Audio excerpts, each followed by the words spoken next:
All right, everybody, welcome to the show. Dana, how are you this evening? I'm doing absolutely fantastic, Steve.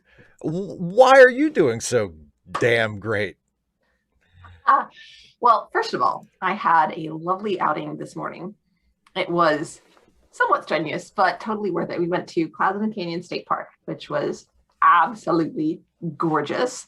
And also, since it's up on the mountain, also several degrees cooler than it is down Which, here. yeah, because I in your neck of the woods and in my neck of the woods, despite me being several hundred miles further north than you, it has been hot as hell for the And last several incredibly weeks. humid Yeah, because it's rained. But that actually was really good for going to Cloudland Canyon because they have a waterfall.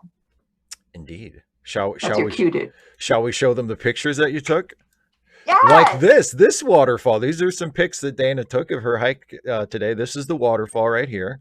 Uh huh. And it's yeah, I mean it's stunning. It's like like a biblical scene, like the Garden of Eden, the green and the water. It's really beautiful. Well, I wouldn't know. I've never been to the Garden of Well, Eden, neither have Steve. I, but I've heard tell. Hey, Ah, you yes. want to hear a secret? Nobody's ever been to the Garden of Eden because it ain't real. I know. What? I know. And then some of your other pictures. Wait, Oh yeah. Daryl Petrecki, where are you? I thought you were in Germany. Oh, I guess you mean far enough away from whatever water it's having. But if you Yeah. traveled, you'll have to tell us about it. So yeah, some of the other pictures, Yeah. which I can't see. Well, the I'll next take your one, word I for it. think the next couple are like scenic views. Yeah, There's vantage points yeah, because it's Cloudland Canyon, and it's yeah, called that because it's a canyon, but it's also up in the clouds. makes sense. So Hmm. there's this one, which is And a we actually beautiful did view. drive through some clouds on the way there. So Ooh, it got foggy, but it wasn't foggy. It was like cloudy.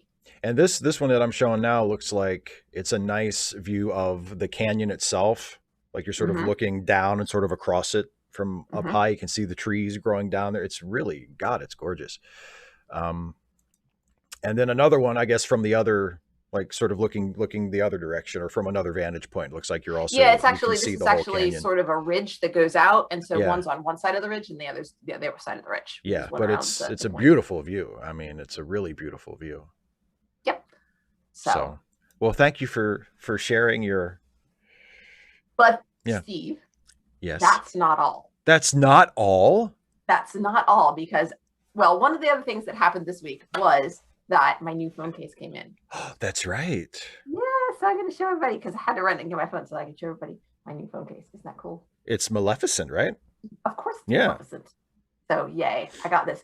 And then so today, after we got back from our hike, we went to the library, and I dropped off. What did I drop off? Oh, I dropped off Nickel Boys, and I picked up this one, Restart by Gordon Corman. So that's going to go. That actually needs to go away because that one's mine. And I picked up Sworn to Silence by Lydia Castillo. Hmm. And neither of those is the one that I'm currently reading, which is Kingdom of Souls, which I've already got. But since I only turned in one book and I got two out, I'm behind. I have to go. So yeah.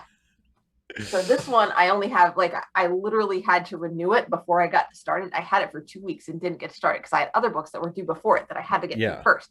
So there's a process, Steve. I So, I know. You've told but me. also, Yeah. despite the fact that it's still July, summer reading is over, Steve. What about the last 2 months? Summer technically lasts until late September. Well, as it happens, didn't matter because I completed the summer reading program. Okay. So Yeah. I got this lovely mug. Congratulations. And it says books because reality is overrated. And I was so excited because it's black and green, just like my phone case that I just got. So Yeah. it's a And very and pretty and mug. and isn't there also going to be a drawing? No, No. no, No. there was a There drawing. was a drawing. Oh, and did you win anything? I did. You did? So, ah, mm, I I'm don't learning. know. I'm learning all this for the first time. Everybody, by the way, I didn't. We didn't talk about the drawing or the end of the summer reading club before we went on the air or at any time today. So this is I exciting. just said I got stuff to talk about. So Yeah, if yeah. you want to take some time while I'm yakking to load the pictures, he's like, no, it'll be easier if I do it now. So, So you won the summer reading club drawing.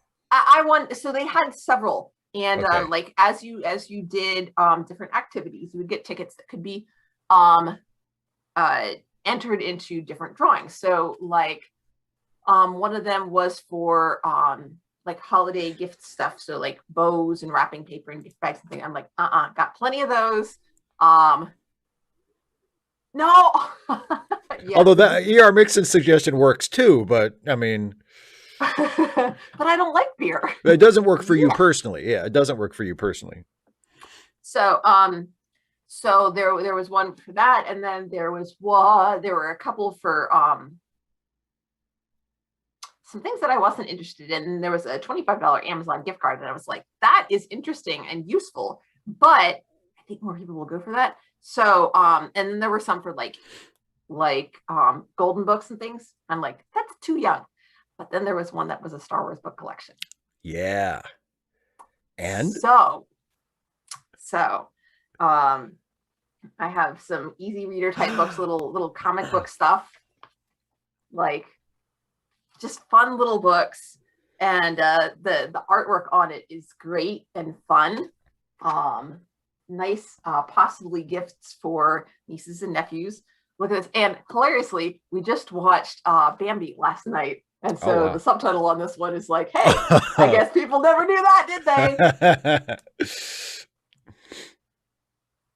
So Finn and Poe.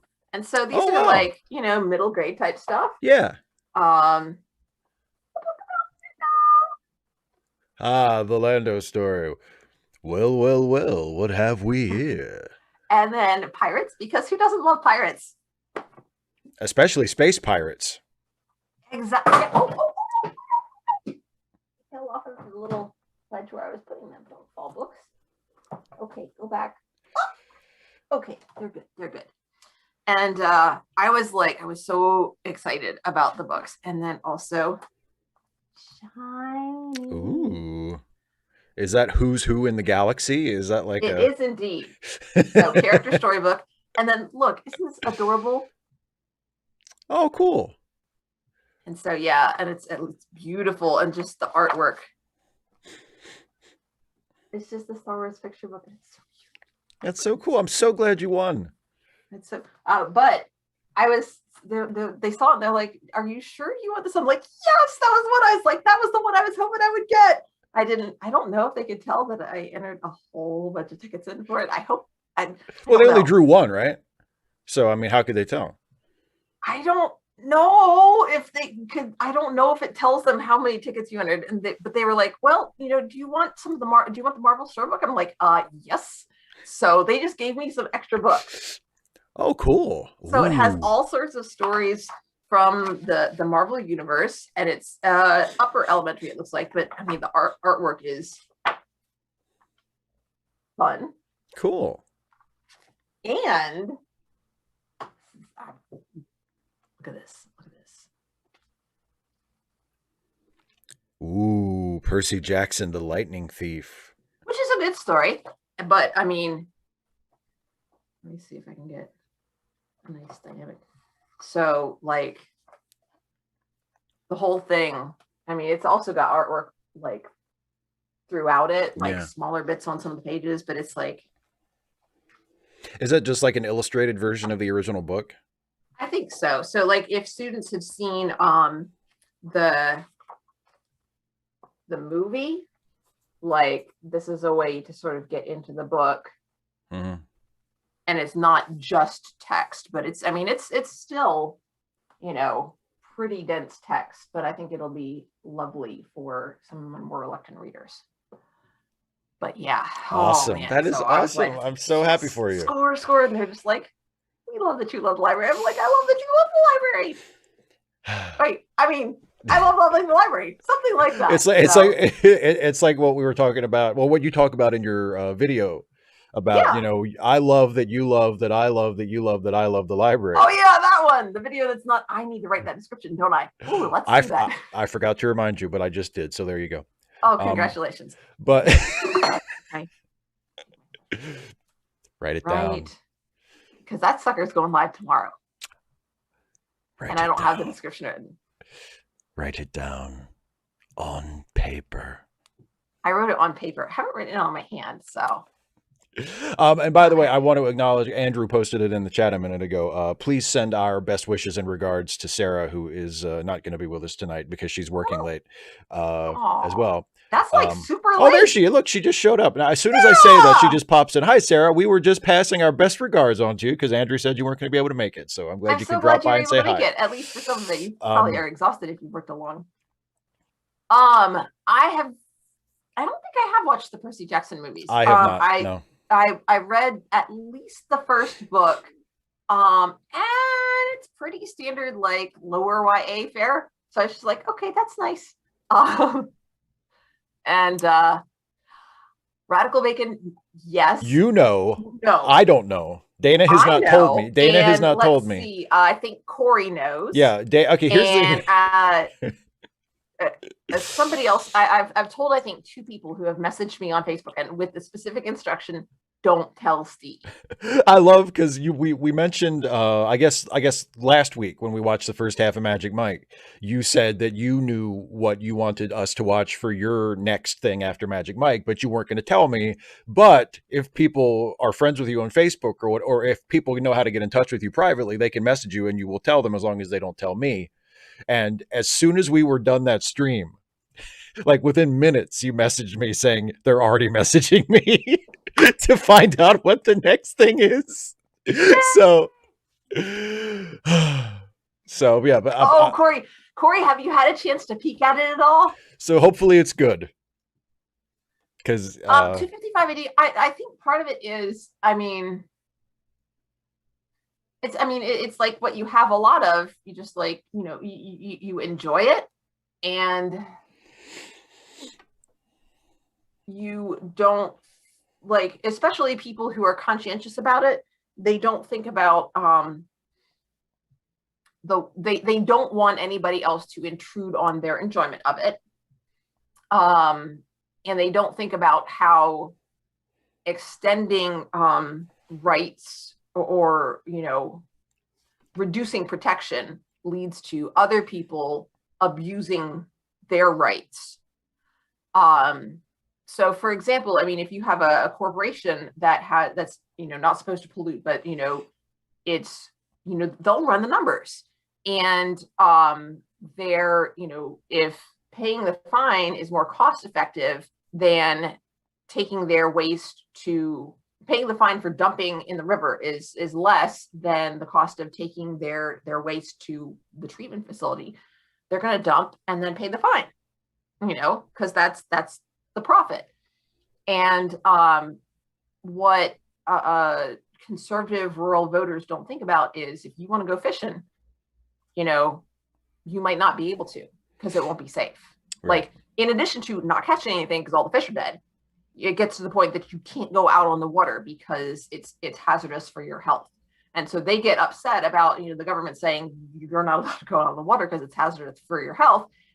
But they don't think about the process that got them there. Because exactly, Dr. Ness, fines are like I take, it's like the fine for speeding is the fast tax. Yeah, exactly. If you can afford it, Yeah. Well, So and I think a lot of people also don't realize, like, we when the way the world is when you're born, you just sort of take it for granted that that's the way it is, and we don't realize that like things like national parks that preserve natural spaces in this country are only about 120 years old. It hasn't always been that way, and the reason that the National Park Service was instituted was because it was legitimately feared that industrialization would gobble up all of this natural beauty. And before there even was an official National Park Service, because I think a lot of people know the story of Theodore Roosevelt, who was a great naturalist and was and even though he was a Republican, was very concerned about, losing the natural wonders of the United States. And during a cabinet meeting, he said, "Is there anything legally that stops me from declaring these federally protected lands?" And his cabinet kind of, says, "I don't think so."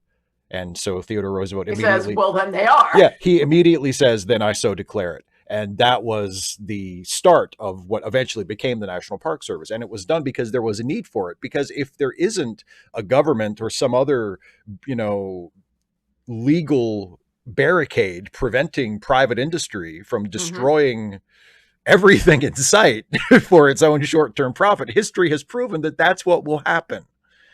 So that's why it's important.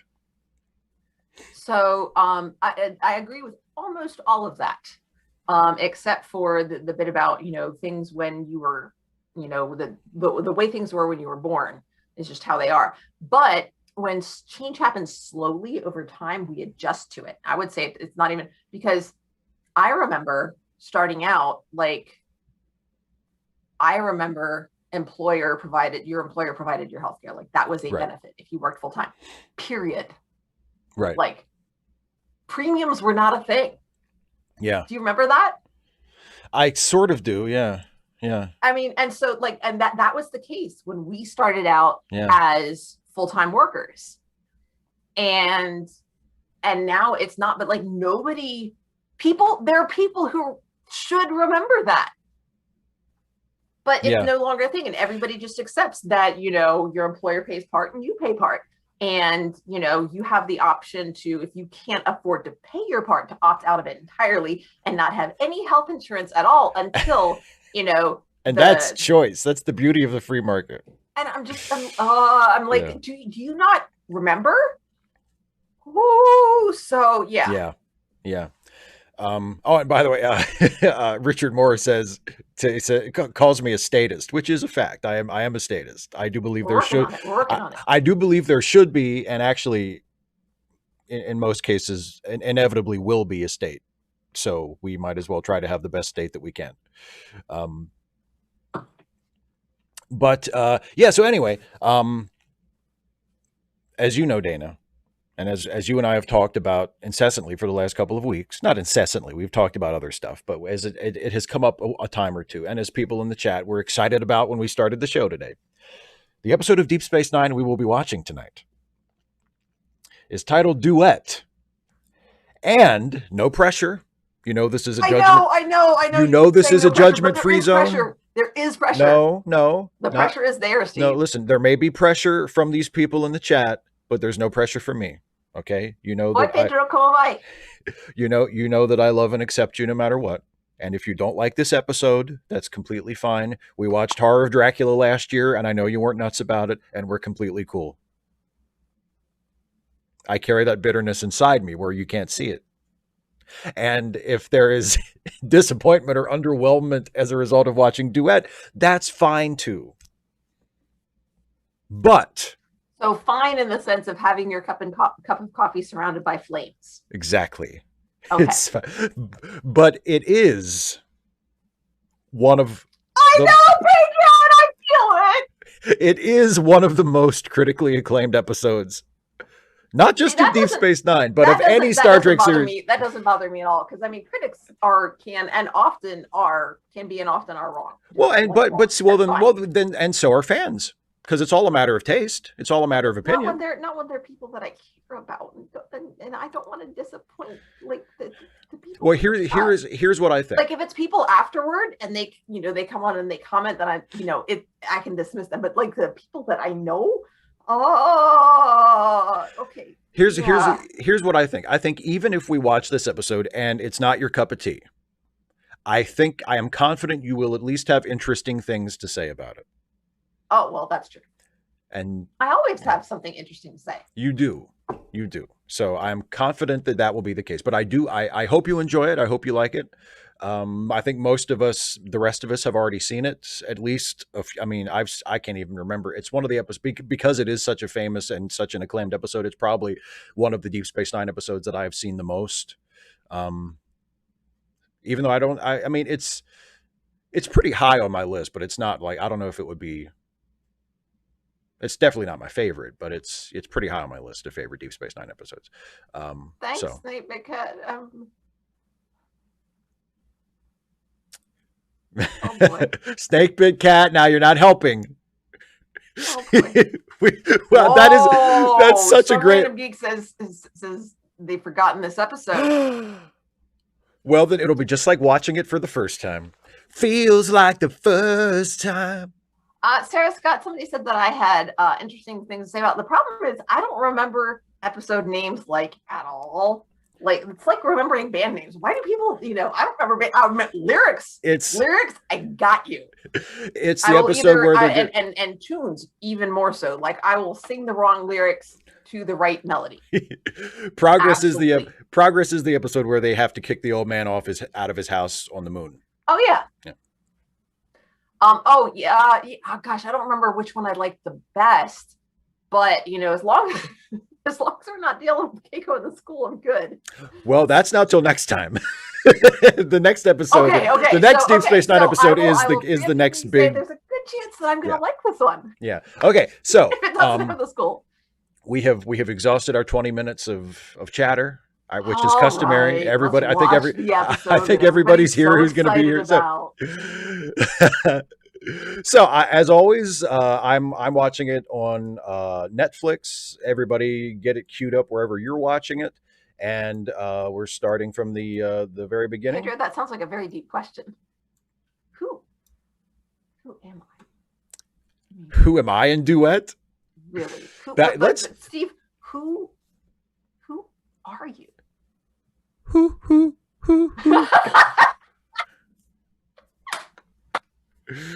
I did not see that coming. Thank you.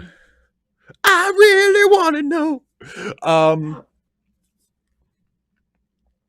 So actually, that might be an interesting question after when we get to the end of the episode, because there are multiple characters, but when we get into it, you'll see it's basically a two-hander. It's two major characters. So if you identify with one over the other, maybe that's something we can talk about when we get to the end. Who are you in Duet? Well, speaking of duets, I'm sure there are plenty of Disney tunes that have duets that we could do. Well, it would be challenging because there's always a lag. I notice anytime we start singing together, it doesn't actually synchronize because of just it has to go to space. Exactly. Also, I would have to learn the lyrics because I don't know very many Disney songs. You can get it. They have for Disney. They have sing-alongs, and you can just pull it up follow the bouncing ball on the YouTube. You just follow the bouncing ball. I can do that. I can do that. Or sometimes it's Tinkerbell. Follow the bouncing tink. Well, she's flying, and she just hits each little word with her magic wand, and you follow the pixie dust. Yeah, and then if somebody yells out that they don't believe in fairies, she dies, and the song stops, and you have to clap until she comes back. You wouldn't do that, would you, Steve? I wouldn't. I'm not. No, of course not. But I'm saying if somebody said that, I would never say that. Well, keep in mind that it's not necessarily Tinkerbell. Somewhere a fairy drops down dead. It may not be Tinkerbell. Maybe. So you're killing like just a random fairy, not necessarily Tinkerbell. Exactly. You don't know who it's going to be. You realize that Hook establishes that that's all for show, right? When Tinkerbell is quote unquote dying in Hook, she's totally faking. She's milking it. You can see she's milking it. It is. But that's because somebody else is dying. Oh, okay. You don't know who the fairy Allegedly. Okay, so let's get ready to watch this episode. 4 extra minutes, Steve. As always, I know. Where does the time go? I do have wrestling tonight, by the way. As always, I will count this down. I'll do 3, 2, 1, play. We'll hit play and start watching. When we get to a commercial, I'll do 3, 2, 1, pause, and we'll pause for a few minutes and talk about what just happened. And Andrew, because Steve is cruel. Because you can't make an omelet without breaking some eggs. I have no idea what that means in this context. Peter Pan establishes that fairies are not necessarily good or evil. They're very small. And so what happens is they can only feel one thing at a time. And because they are so small, that feeling completely fills them up. So when they're happy, they're like super happy. And when they're angry, sometimes they do things that aren't very nice. Oh man, seriously, that 2004 Peter Pan, You have spoken highly of it before. I think it's on our list, isn't it, to watch at some point? Probably should Yeah. watch. All right, everybody, get ready. Dana, are you ready? I am so ready. Or Although is by this point, since we've been did yapping so your much, I might did end up with the spinning wheel of death. well? I'm Actually, gonna so hang do, on. do Let yeah, me yeah. play it. I was just gonna say, Let me, cycle it, cycle the switches. Make sure you're ready to go. oh, nope. I'm now at something. Let me go back. Go back to 0. Okay, I'm at 0, and All right. I'm all ready. Okay, everybody, get ready. Azalea Jane. Yes, that's actually my favorite nursery rhyme because I love that they rhyme forehead with horrid. Forehead and horrid, yeah. Forehead. Yeah, I know, Genius. but it's pronounced forehead Wait a minute. to get to the rhyme. Anyway, everybody get ready. Dana, are you ready? I am ready. Okay. Andrew, no. I'm ready and See, I'm waiting. Okay, I'm just you talking say to you're people. ready, Why? and then you keep getting distracted by the chat. What? I'm not distracted. I've got my Okay. finger on the button. Okay, here we go. Everybody get ready. I'm going to count us in, and we'll start watching in 3, 2, 1, play. Exactly. JH and Caitlin, don't mess with the fairies. Just don't. Better off just not getting noticed. Sarah, thanks. Exactly.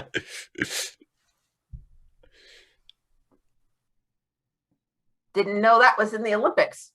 And in the future, it is, yeah.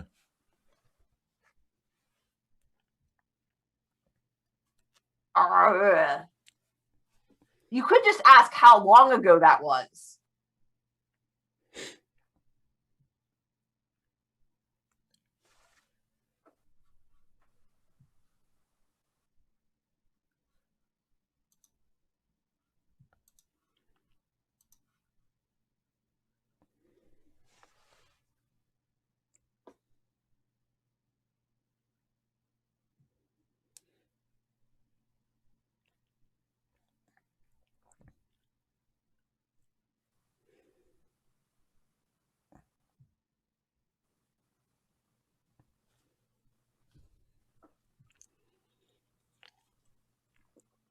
Ooh, significant glances here. Yeah.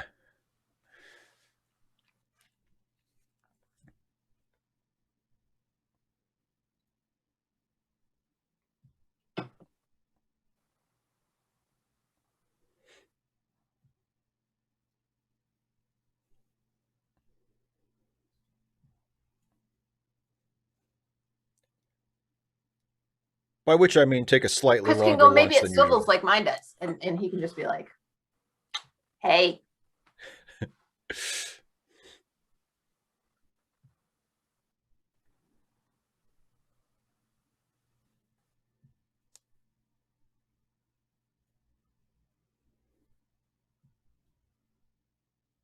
Significant glances.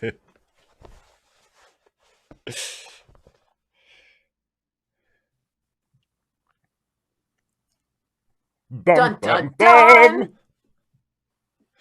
bum. Stop picking on Andrew, everybody. Oh, can we boot him? Oh, wow, lots of duns. It's a significant moment. And now we can all relax and meditate for, a minute during the and that's and some I think was it 255 AD or somebody eyes asked widen just slightly. Which what? Somebody asked earlier if the Cardassians represent. Oh yeah, ER Mixon asked if the Cardassians represent white people. In a sense, they do. I think it's most. This is one of the episodes where I think the Cardassians represent the Nazis, or at least represent the German people. Maybe not necessarily Nazis, but yeah. So I mean, they're white in that sense, but I don't think it's their whiteness that is the problem. It's the Nazi-ness. Oh, yeah, 255 AD. That he was there. Exactly. Yes, exactly. Dun. But yeah, it depends on. I mean, who the Cardassians represent depends on how you read the episode and on what the allegory of the episode is. Because I think most of the time, it makes sense to read the Cardassians as an allegory for the Nazis, but sometimes you can also read them as an allegory for the state of Israel, and the Bajorans can be the Palestinians. So it depends on what what you think is being referred to, but usually the Cardassians are the space Nazis.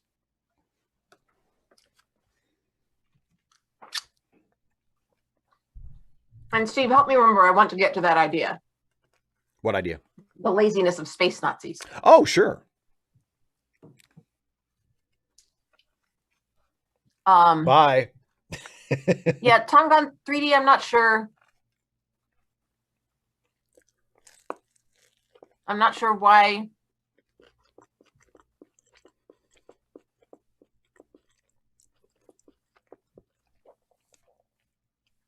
Yeah, 255 AD. That's true. They could also be the British in India. Yeah.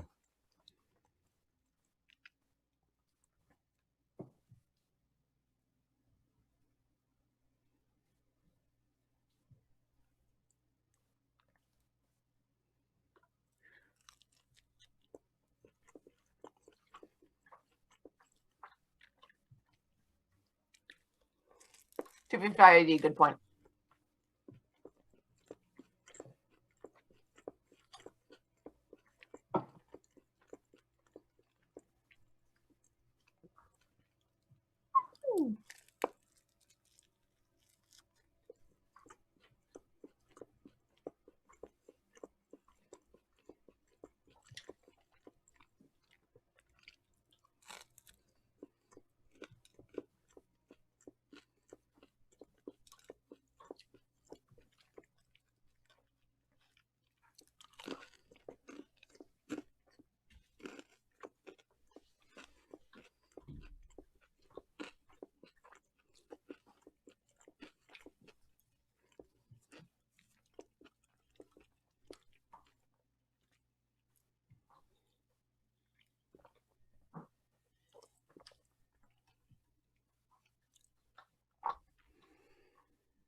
Simpson, yeah.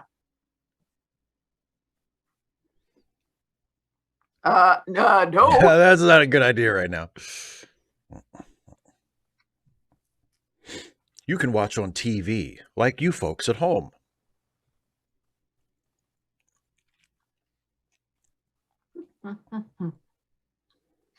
Sarah.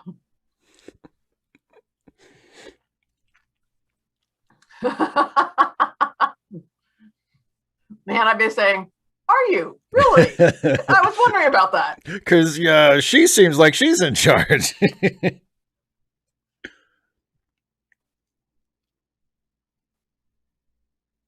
That freighter captain don't know shit about shit.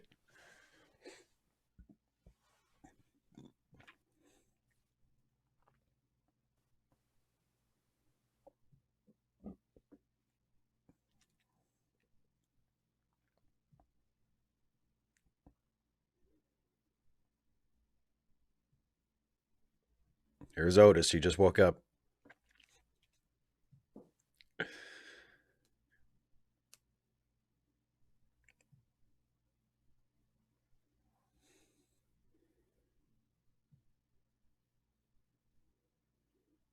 I'm an actor.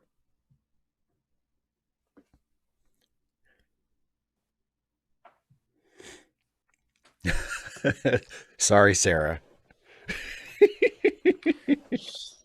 Quiet Running your down. I'm mouth, watching Steve. my stories.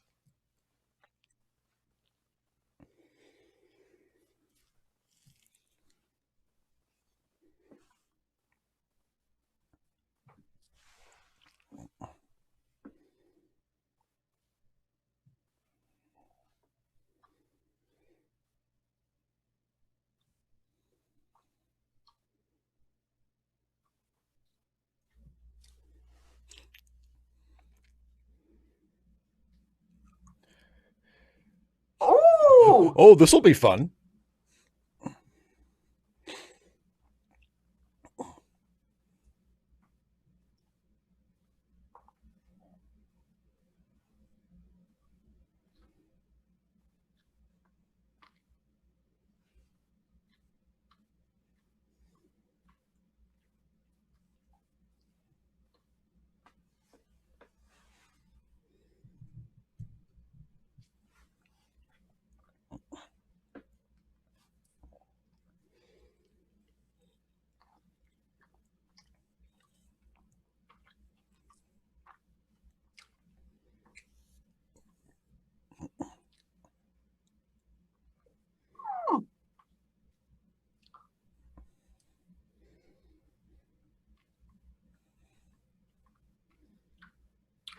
Sarah, exactly. Ooh, that's not a good move. Sure. I'm a huge narc and I snitched on you. Uh-oh. Okay, 3, 2, 1, pause. And I am paused at 35:51 remaining. So that is where we will pick up. Mm. Mm-mm-mm. So I know it's early yet, but thoughts so far? Um, what's her name? Doing a good job. Not a visitor. As Kira? Yeah. Enjoying Yeah. my soda. It's, I mean, Sweetener. I'm enjoying my seltzer without sweetener. So there you go. Because you like things bitter, Steve.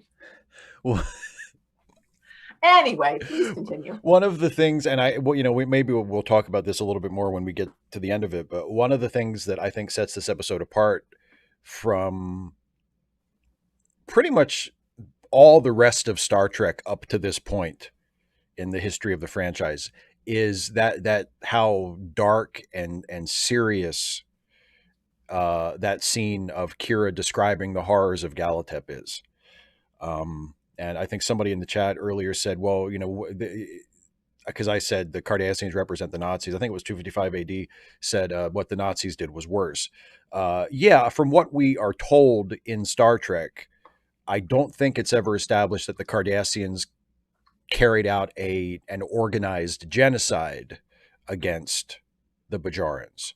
Or at least they not you could I think you could call what they do to the Bajorans a form of genocide, but there wasn't like a large scale extermination. There weren't death camps. There were labor. Bajorans died, and a lot of Bajorans were intentionally killed by Cardassians, but there wasn't an organized campaign to exterminate them as a race like the Nazis had going. So yeah, the Nazis, from what we know, were worse, but the Cardassians still are stand-ins for, and the things that Kira describes in that scene are more are described in more frank detail than I think we've ever seen in Star Trek. She's describing a Holocaust, basically, is what she's describing.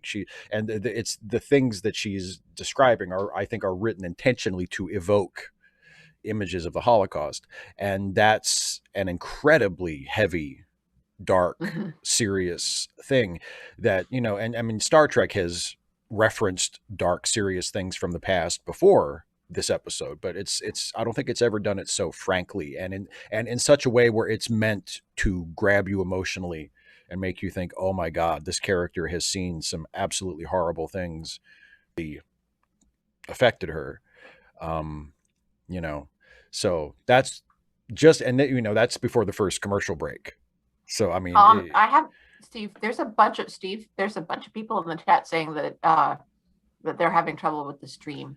really, But for for all of it, for everybody on the stream to be saying like from different countries that they're having difficulty, it makes me wonder if it's all of well, them. if it's, I mean, So JH says there was a brief stream creep. I mean, there's nothing I can do about it, guys. So if, I mean, hopefully it, if hopefully it clears up. But yeah, there's nothing that I can do to fix it. alas, Alas. get it together, YouTube. But yeah, so you can just sort of imagine people watching this episode for the first time, in 1993, and this is this is not quite the Star Trek I'm used to. Um,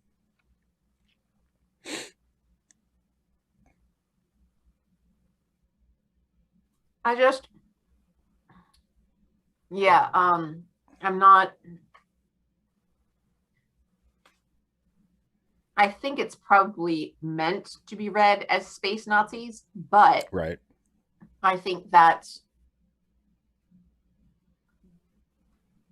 I don't want to say laziness exactly, but I mean, there have been a lot of there have been a lot of genocides, Oh and a yeah. lot of them involved labor camps. And I think the fact that we the fact that we associate uh, you know, fascism in general, but Mm-hmm. also just dictatorships, um, strong patriotism, and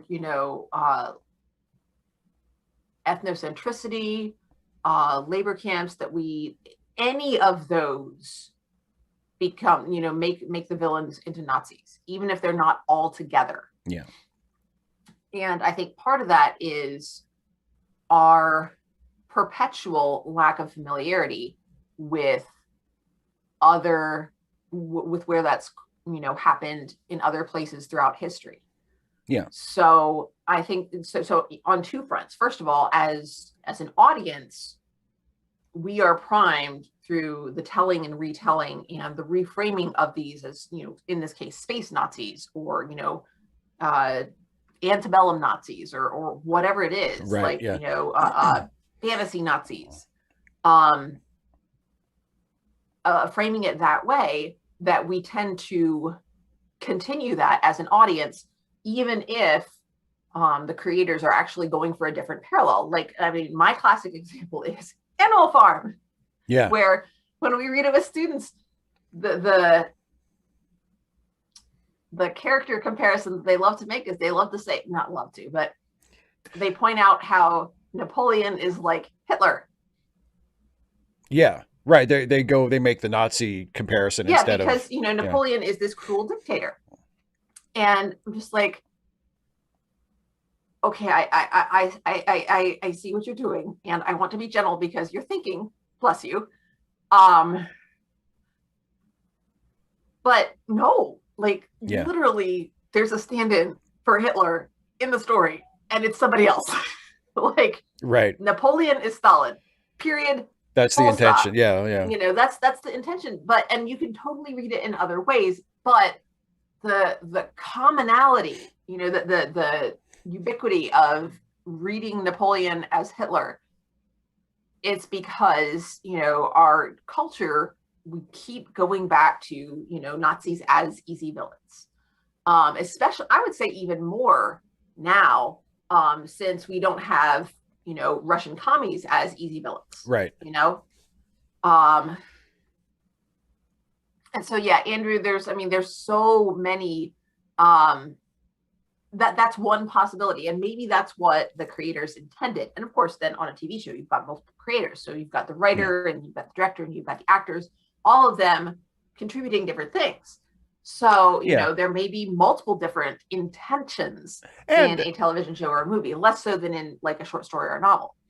also um I mean, because it is, like we don't get like a crawl at the bottom of the screen telling us what everything represents.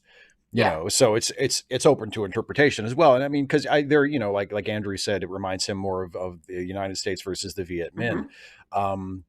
I think that most of the time, if not all of the time, in Deep Space Nine, and I think this, and if we're bringing in the intentions of the creators, I think the Ira Stephen Bear and most of the other writers of Deep Space Nine and producers of Deep Space Nine have said their intention was that the Cardassians were the Nazis. So I Which, think that, again, it look like, I understand the Nazis were bad people, but I feel like our focus on them culturally through fiction, it just reinforces oh, I that, agree. it reinforces our historical ignorance. I agree. And Actually, I think that is a poor choice as a creator. I have a thought about Stop that. doing that. I have a thought about that I want to get to when we finish the episode, actually.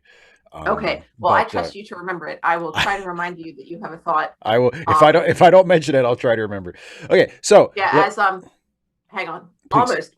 As some random geek, me saying that I'm gonna remind anybody is just, yeah. Or that I'm gonna remember something, yeah. Well, I will try to remember, we recently watched Finding Nemo and Finding Dory, and I'm just like, wow. You're Dory. I am. My goodness, not quite to that extent, but yeah.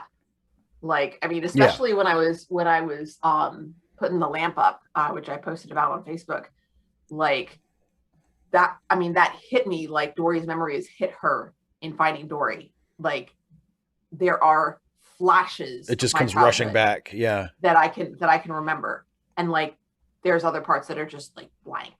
Like Yeah. I know I can remember like 2 or 3 things from first grade, nothing else. Yeah. I remember who my second grade teacher was. I remember nothing else. Yeah. I mean, it's just, and there's a lot of that. I think part of that's why I feel like, I'm still in my late 20s and I'm not. Right. It's because But it feels over like time it. I've Yeah. forgotten, a significant portion of my life. So I only remember, 29 years worth of stuff. All right. So shall we jump back into the episode? Let's do. Okay. So the time code I am paused at for everybody is 3551 remaining. I'm right there. Woo! Aha! Dark screen. Yeah. So shall we jump back in? Let's do. I will count us in. So we're paused at 3551 remaining, and we will get back into it. I'll count us in. 3, 2, 1, play. Whoa, another beauty shot. Can't have too many of those suckers. Can't forget where we're at.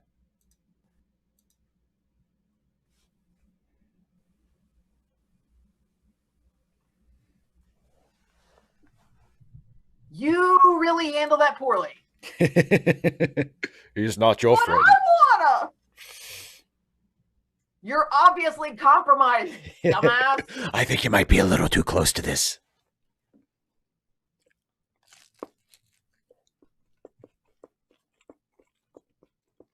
Yeah, Richard, it's called Deep Space Nine because they're in deep space. I've been paying attention, guys. You've got it. You've got the premise of the show down. Oh, thank you, Steve.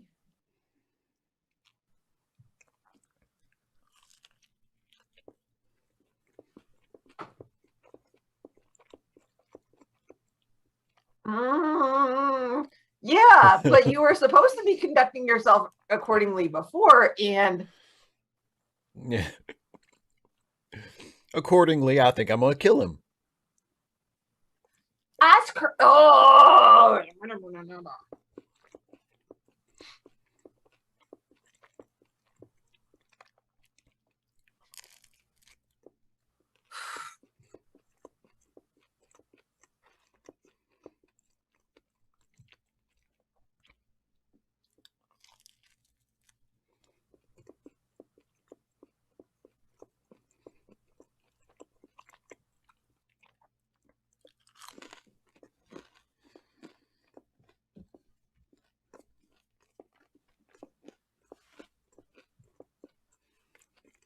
Well, I mean, there were actual commercials once upon a time. Once upon a time. Well, Andrew, she does behave according to her standards, but that's just what I'm like, oh boy. That's funny.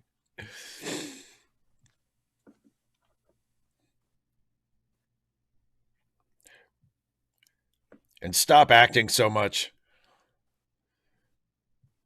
Yeah, Pedro, I'm enjoying Nana's acting. Why would they be hanging the Cardassian? He's not a Federation criminal at all.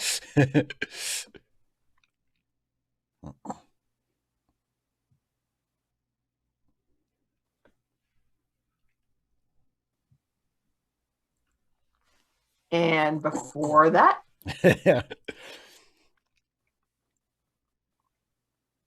mm-hmm. I'll be with the prisoner if you need me. I'm going to investigate.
Oh, God, I love that line.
Mm-hmm.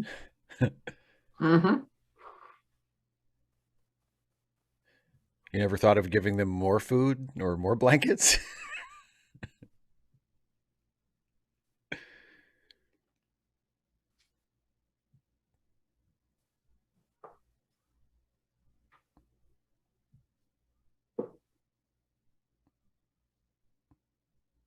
Hmm.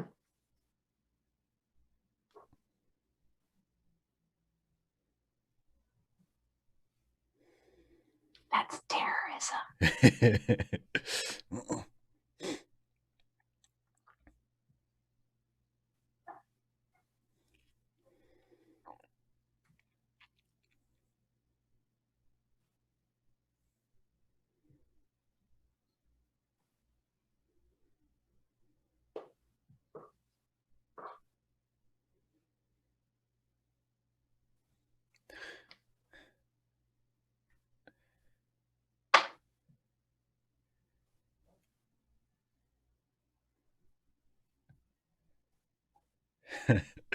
I love myself.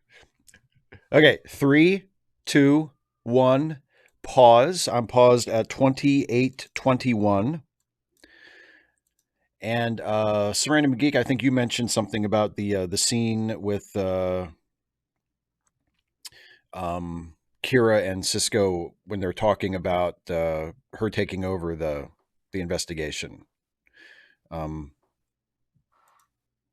Hang on. It's when I hit pause, it's not actually pausing right away. okay, I'm at 28:21. Okay, I'm at 28:21 too. Okay, cool. All right. So, yes. Yes. So, So, you were saying something as I was trying to get it to pause correctly. oh well, Geek had said remember this scene for the next commercial break. I was just sort of prompting him to see if he had anything uh, that he wanted to talk Now, about. which But scene was that? Was that that with was the I other think he was prisoner? talking. Yeah, well, I think he was talking about the scene with when Kira asks to take over the investigation when she's talking to Cisco. Yeah, in fairness, I don't think. I mean, he's like, "Oh, now you're lying." How is she lying that she can't let him go now just because he says he didn't do anything wrong? Like, that's not how an investigation works, dude. Yeah. She has to verify his literally. I mean, she could. I guess she has authority to go. Oh well, I believe you. I'm in charge of this investigation, so I'm gonna let you go. But That would be, But I said I didn't do it. yeah, sorry, no, no. Sarah just wants to keep watching. She's like, y'all can shut We up. Let's won't. watch. We won't pause for as long this time. I promise, because I do want to get back into the episode too. It's just starting to get good. Um, but yeah, what do you think of Maritza so far of the Cardassian?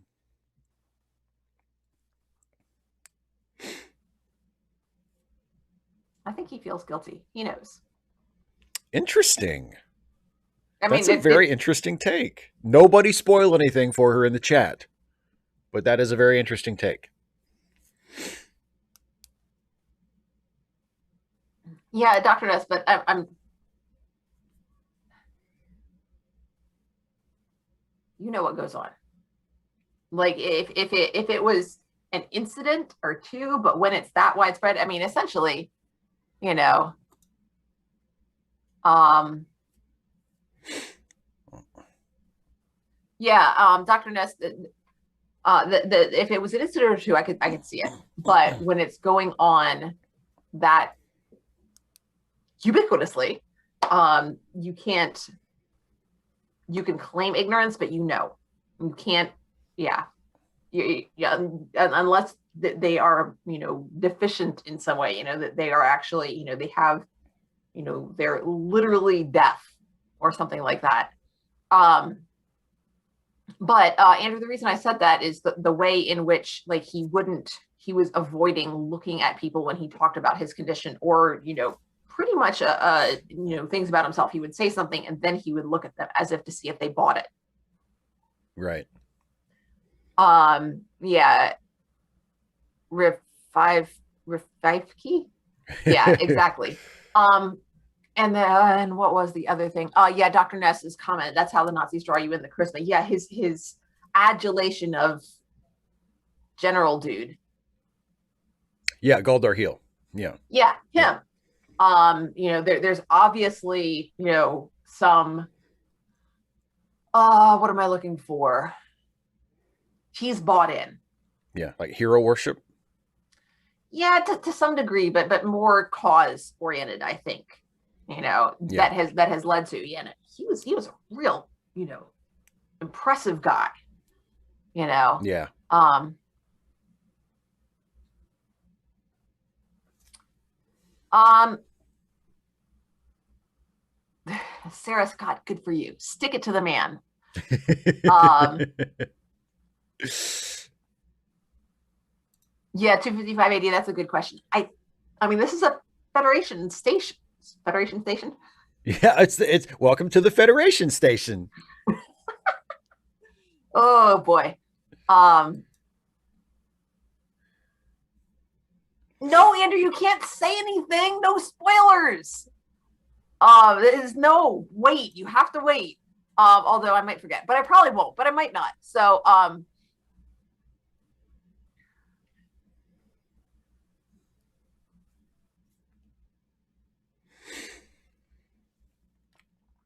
Snake Cat, not so much that. It's really the way he says it. And also, essentially, who's she gonna believe? The survivors, or somebody who worked for the oppressors. Yeah. Don't know about that. He's like, well, you can't trust the people who survived the brutality because they were lying about how bad it was.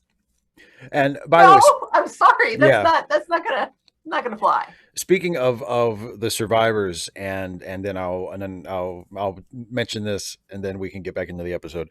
But the guy who was the drunk guy who was in the other cell when they brought Maritza in, the guy who I keep sarcastically complimenting on his acting. God, I love that guy. He is so terrible. He is such a horrible actor, and he is going for it. I mean, I don't. he's awful. I didn't notice Odo, that he was the don't most. tell me you're going to bring one of those in here. Let me know when you hang the Cardassian. Like, he is so fucking terrible, and I love him because he's going for it.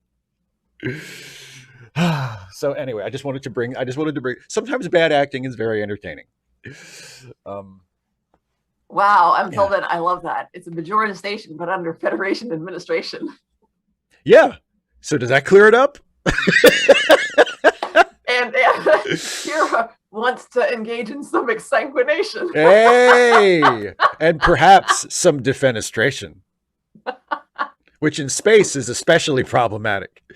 Um, okay, so yes, Norman, exactly. The drunk is chewing up some scenery. You're goddamn right, he is.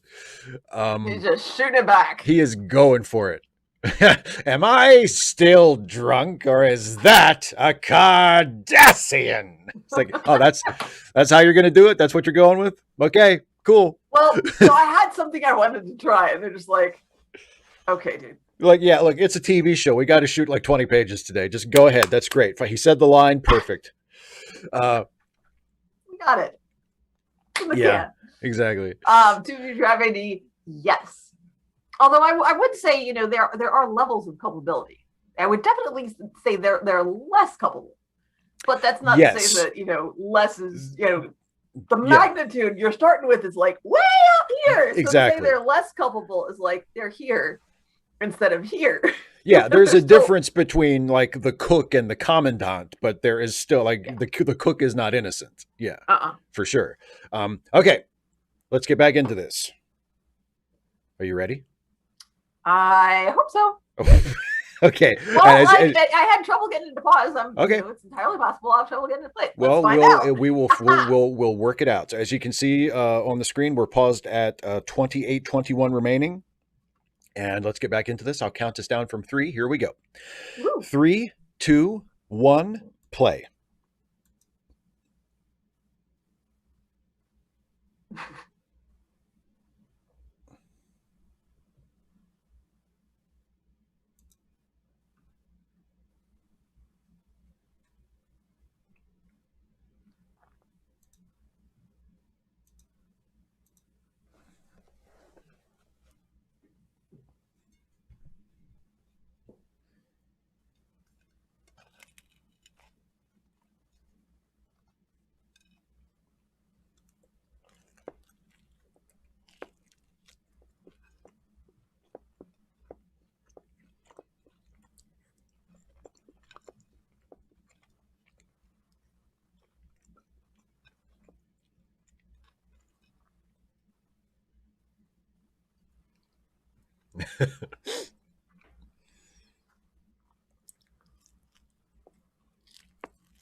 Sarah, it's okay. The episode will still be there, and apparently you know it really well.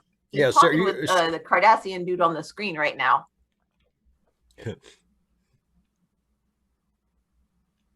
Richard, this is taking place in a spa? Jeez, I want a massage.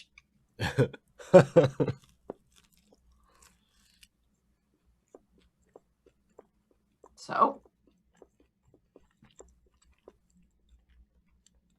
I'd hate for it to ruin our special friendship.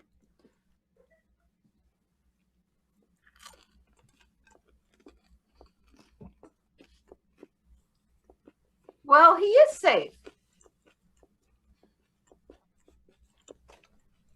Yeah, he's safe in his cell. Andrew, don't you trust people?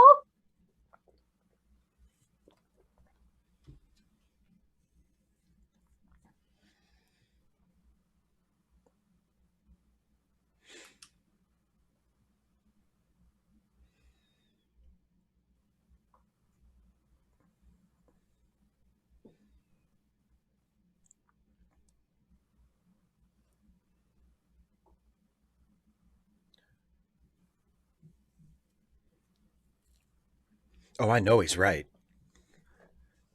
I'm just worried about whether or not I'm going to be able to, you know, see it through.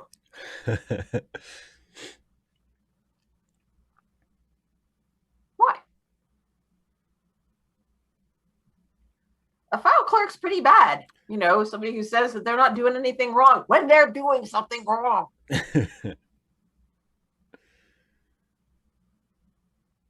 Sarah, we don't need to know about the state of people's backsides. I love that. That's your admonishment.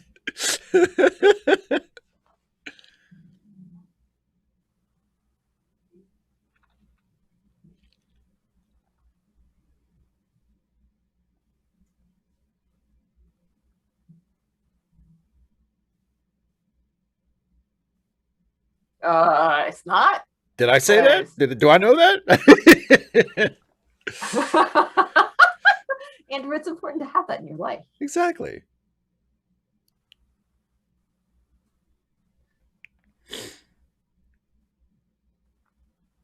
Hi, O'Brien. Hey, is he gonna sing now?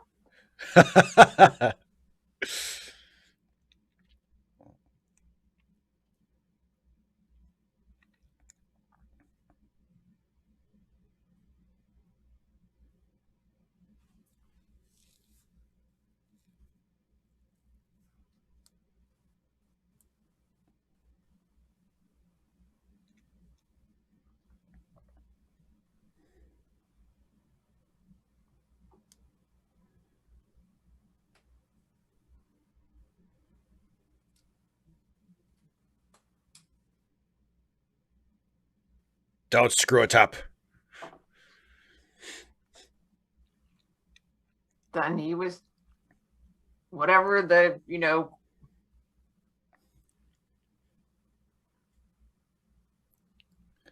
like. Didn't she say that being at Galatep was like participating in that is a crime? Yeah.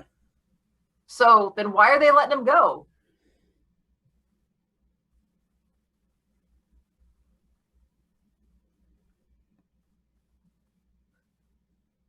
Why did he do that first?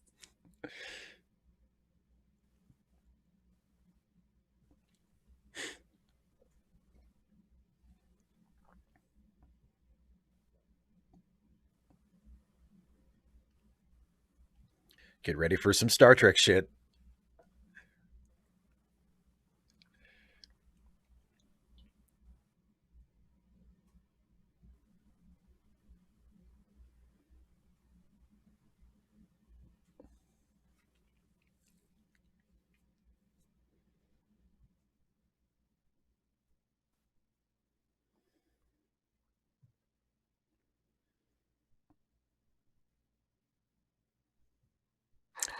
Uh oh. Done, done, done.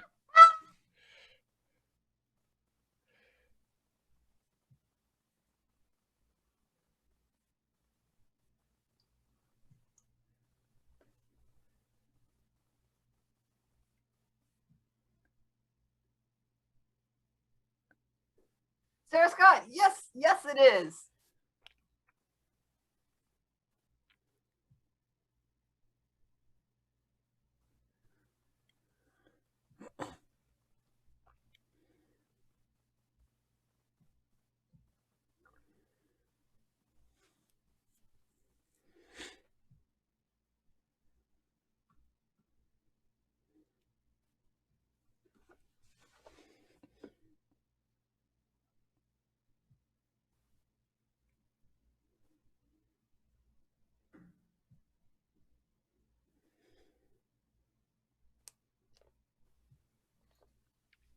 Oh, so it's not war, it's just murder. Exactly. Exactly.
hope this is being recorded.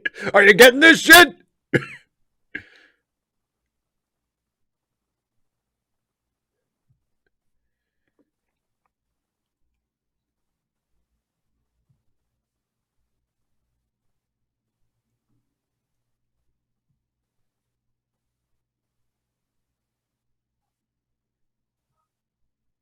Wait, we've lost.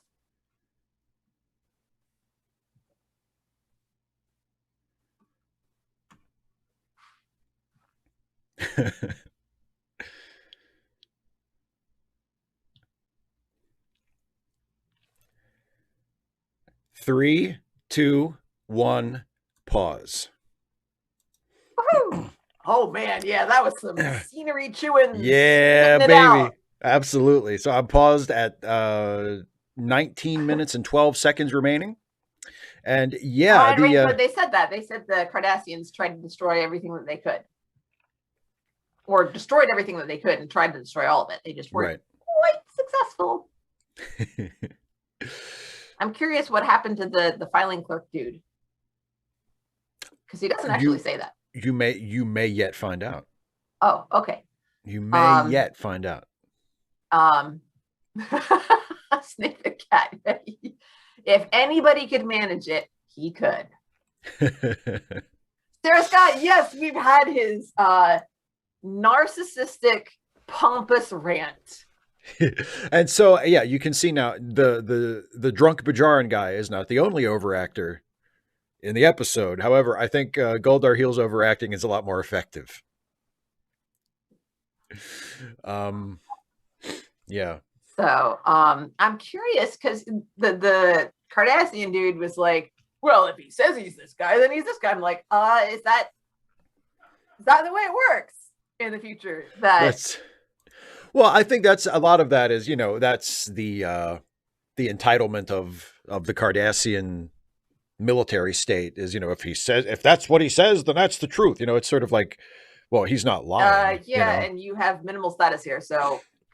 Well, but like remember, we haven't seen a whole lot of him yet, but the Cardassian guy he was talking to in that scene was Gul Dukat, who is, he's important on Cardassia. Yeah. Look, this is a Federation station in Bajoran space. It's off. Commander, I'm Gul Dukat. I'm kind of a big deal. You have to overact to be a Gul. You have to overact to be in Star Trek. Let's be honest. I think so. But which means you have to overact even more. Yeah, I think one of the last Andromeda's persona. I think some random geek mentioned the term Star Trek acting, which is, there are no subtle performances in Star Trek. Everybody's going for it. So to rise above that, you definitely have to shoot the moon. Because essentially, you're not my real dad means I don't answer to you. But what he's saying is, I am your real dad, and you should answer to me. And Cisco's on the other end of that, but he's being much more professional about it. He's saying, "Okie dokie, okay." He's saying, "Okay, then, we'll see how that goes. Good luck." Now, Badger Pride 89, that is just rude. Why would you lump all Cardassians in like that? Yeah. Me? Because I did not say that Cardassians are liars. I am, however, acknowledging that Cardassians have the intelligence to understand, they have the empathy to understand other people and the intelligence to be able to use information deceptively. So really, I'm complimenting them. I'm trying to give you a compliment. So good. Oh, I'm so good. Let's see. 25580. I did. The scene was fun. It is. I mean, it's kind of as big and as overacting as it is. When he's going off on those rants, I mean, it's kind of chilling because he's ranting about mass murder. Yeah. Here's the thing. Yeah. The vibe that I'm getting from this is it's not space Nazis. It's like the people around here. Like,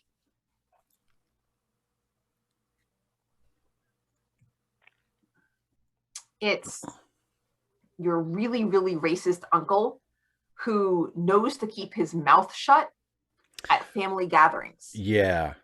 You know, that dude, like, if that video got out, or, you know, that recording of him saying these things, that would be terrible for the Kardashians. So what Cisco needs to do is say, so this happened, you know, and of course, since it's in, you know, since it was in, you know, we were investigating this, we recorded it, but it'd be a real shame if that got out into just, you know, everywhere, if everybody saw that. If say your employer that would were make to see Kardashians this, look, people would just have such a bad opinion of all Kardashians. You know, folks can be incredibly judgmental.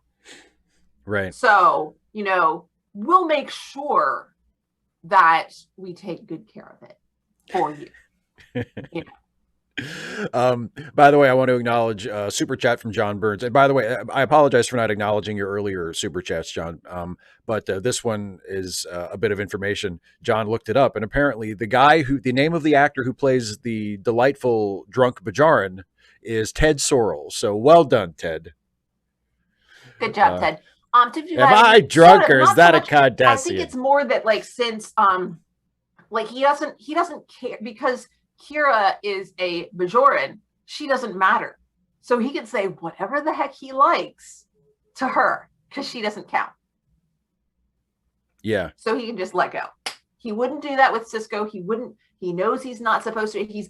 All of these things have been eating him up, what he really believes about the Bajorans. He knows it's not socially acceptable to voice what he really thinks. But Kira's the only one. It doesn't matter what she thinks.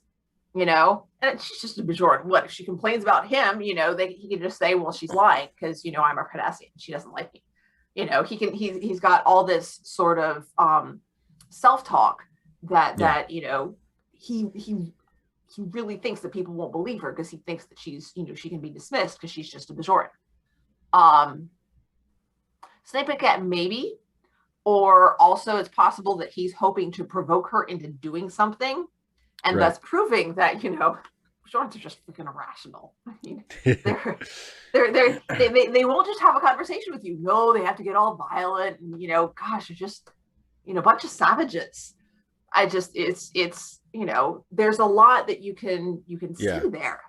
Yeah. I want to acknowledge this great suggestion that Jemshin has, and then we'll get back into the episode. If anyone ever meets Ted Sorrell, we all must say, am I drunk or is that Ted Sorrell? Yes, that would be great. That's it. So if he ever is at a convention or something and somebody, I'm sure he gets that. I'm sure some other Trek nerd must have thought of that. And, oh, I bet he'll love that. And then the first time it happened, he was like, oh, that's awesome. And like the 58th time it happened that day, he was like, God, I'm just going up to my room. Okay. So. And I'm, what's interesting about this is I'm glad you enjoy this episode so much. So funny because you're like, so do you want to get back to the episode? I'm like, oh, well, like, you know what's gonna happen. You know what they say. You know what they do, and you're still like, I want to see it again. Oh, 255 AD. 255 AD. He's dead. Sorry, we're not going to be able to say that to Ted Sorrell. He's dead. Oh well. Well, somebody get on Find a Grave and find out where he's at. We'll go we'll take him flowers. Yeah, we'll go put some flowers on his grave. He's dead, Steve. Hey. Classic Star Trek. In with the Star Trek references. I like that. Look at me go. I'm a doctor, not a grave digger. Well, I mean, the doctor can't be a grave digger. That's true. A doctor might not be a grave digger, but he can sure be a grave filler every once in a while. Okay. Well, I mean, yeah, I'm sure all it takes is the shovel and some, you know, oomph. Anybody can be a grave digger if they want to be that bad. I mean, let's think about it. You know, you might have to take breaks now and then. I mean, the big dadgum hole, and I guess it depends on the soil too. Down here in Georgia, we got some clayly stuff. Whoa, yeah. Let me tell you, that is not. You know, I mean, it's not easy to dig. I know because, like, during COVID, I tried to have a garden, and I'm really bad with plants, you guys. But it's not. I wasn't digging graves. You, Just FYI. you know, the best place to be a gravedigger in the United States is southern Louisiana because they only bury people 3 feet deep because of the high water table. I thought they mostly had them in like mausoleums and stuff. I don't know. I don't know about mausoleums. I know about planting people. When you plant someone in the ground in southern Louisiana, you can only plant them 3 feet down because otherwise you hit water. Okay, shall we? Even more so now. Yes, let's. All right, everybody. Once again, I'm paused at 1912 remaining, and we'll get back into this. I'll count this in. Here we go. 3, 2, 1, play.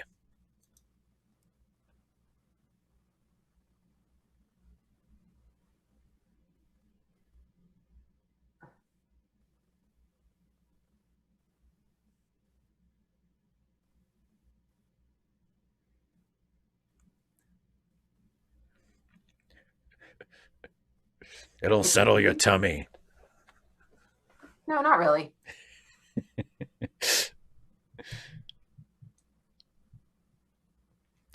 Sarah, we're on the scene between Odo and Kira. Odo and Kira after she's interrogated Galdar Heel.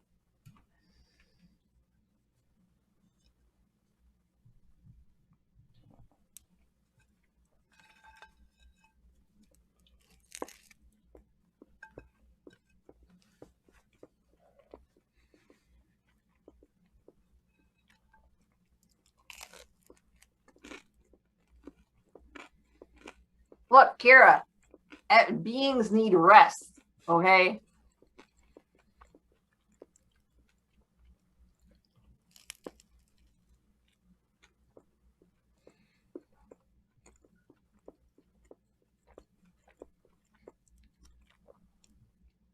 Yeah, Caitlin, I don't think that would help her right now. Update from 255 AD. Apparently, John was wrong, and the actor who played the drunken Bajarat is Tony Rizzoli. Who, wow, the drama of this is rivaling the episode.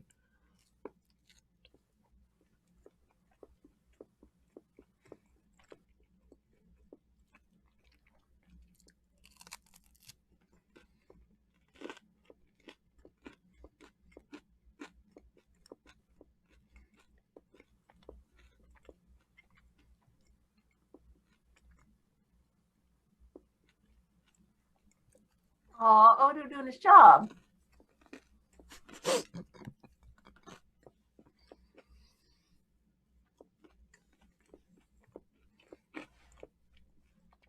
I love that you say, "Oh, Odo doing his job," like it's cute. Oh my God, Ghost Wheel, is that true? Ted Sorrell was buried in Louisiana. This is the best episode It all ever. comes full circle. This is fantastic.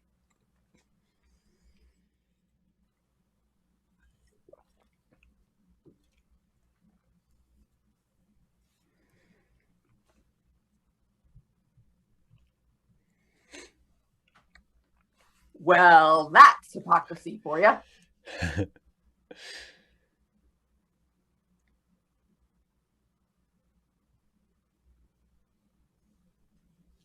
Ghost Wheel. Damn, that hurts my feelings that wasn't true.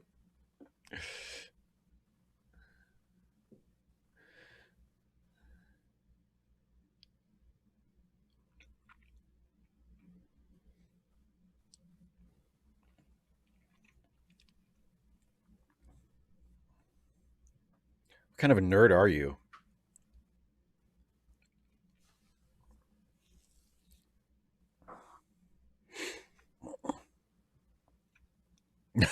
Ghost Wheel. I could make it true. Ah. I will exhume the corpse of the guy I thought played that character in the show, but actually didn't. I'm not afraid.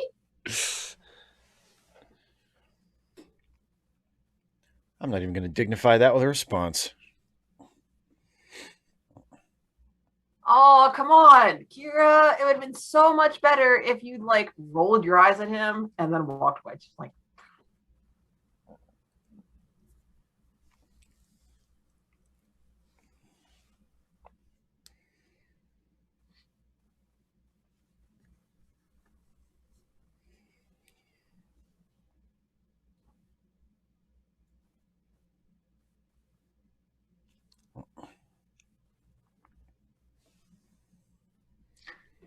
Oh, Quark. He's so Quark. Yep, he is Quark all the time.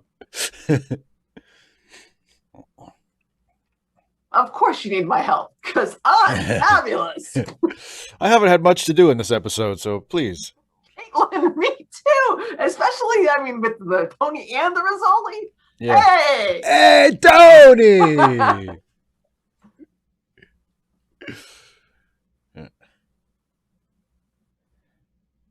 What?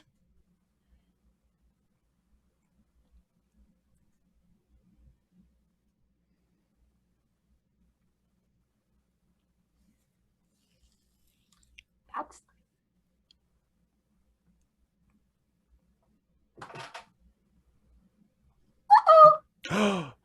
I did cheat, didn't I?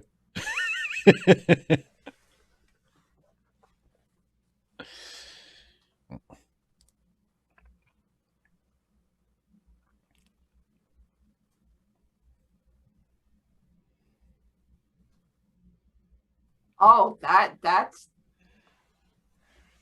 okay. So we can kill this guy because he already dead.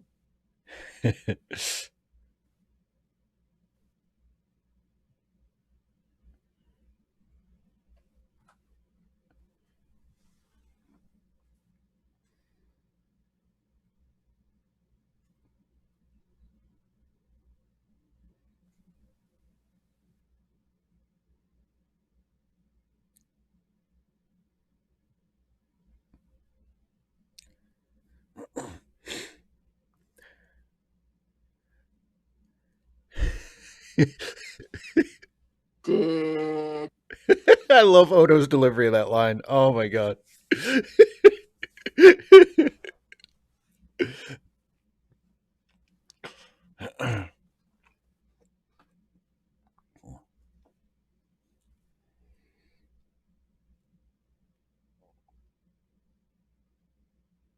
It was sick, dude.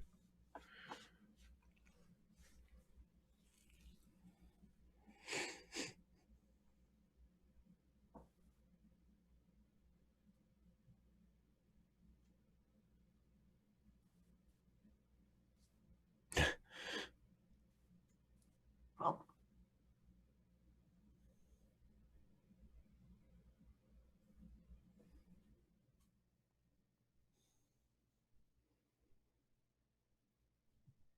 well, then I might find limited proof. Just let me clear my browser history first.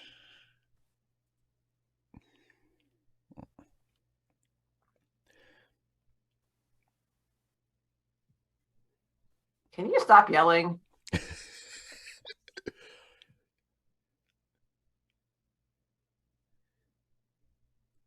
Are you calling me a liar? Because of the two of us, Are you calling I'm me a just liar? saying.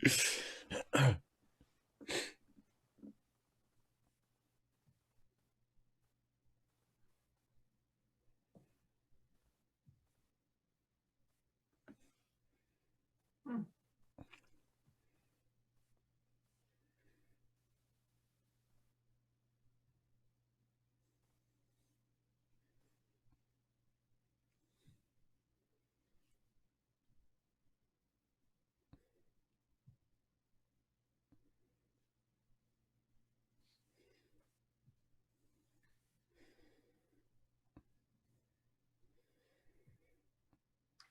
That's why you gonna die. That's not a nice thing to say there, Calder.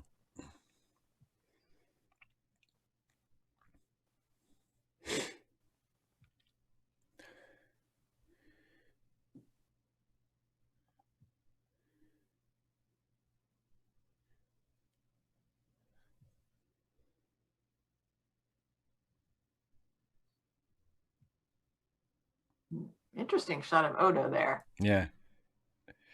His eyes all shaded. Yeah. Suspenseful music. Ooh. Okay, just let it play through because we're in the home stretch now.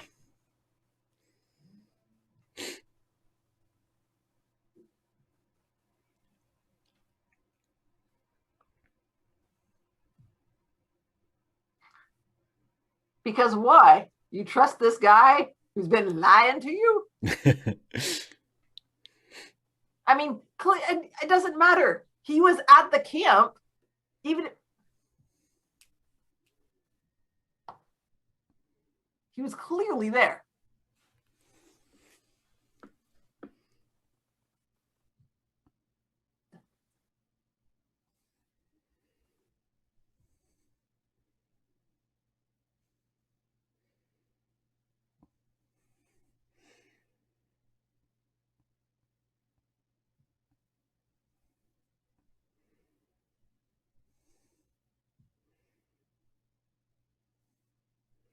Richard Moore, that's a quality pun, by the way, my friend. A Goldar heel face turn. That's beautiful.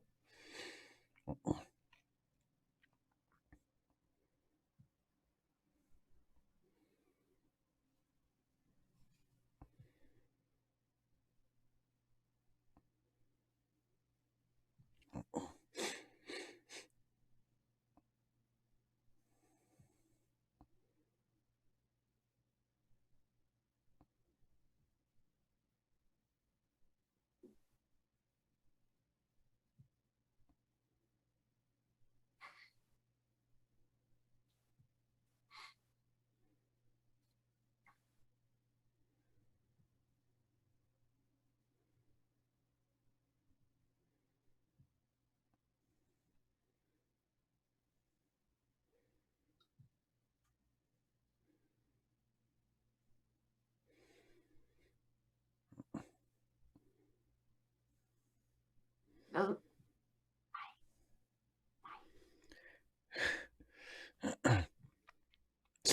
Time for my scene.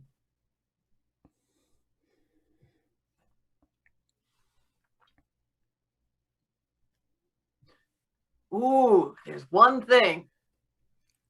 Just one more thing.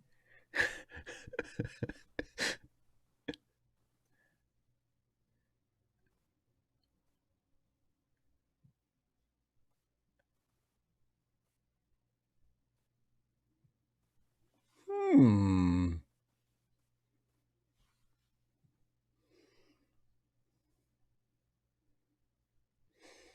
He can change his face.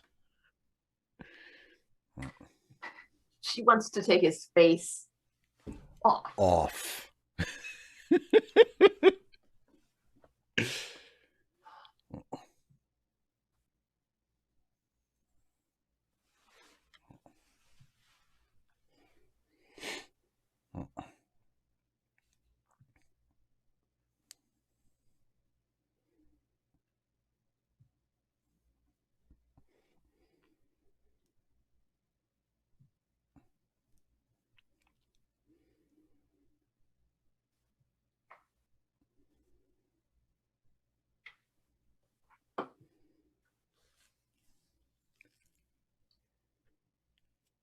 Sarah, yes, this is the scene, yes.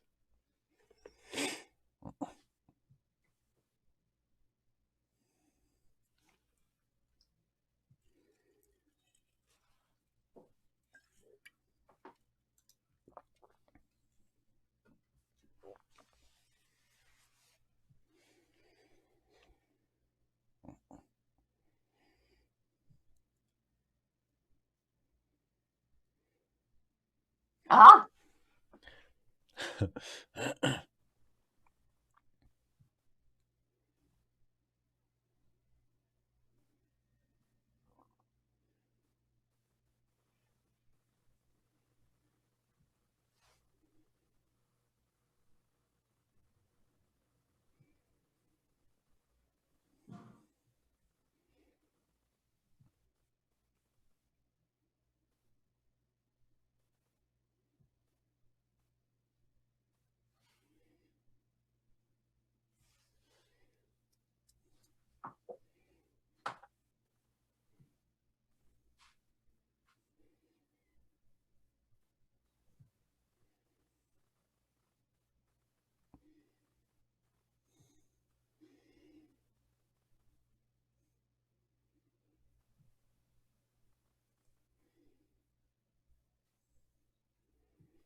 and yet he bore it.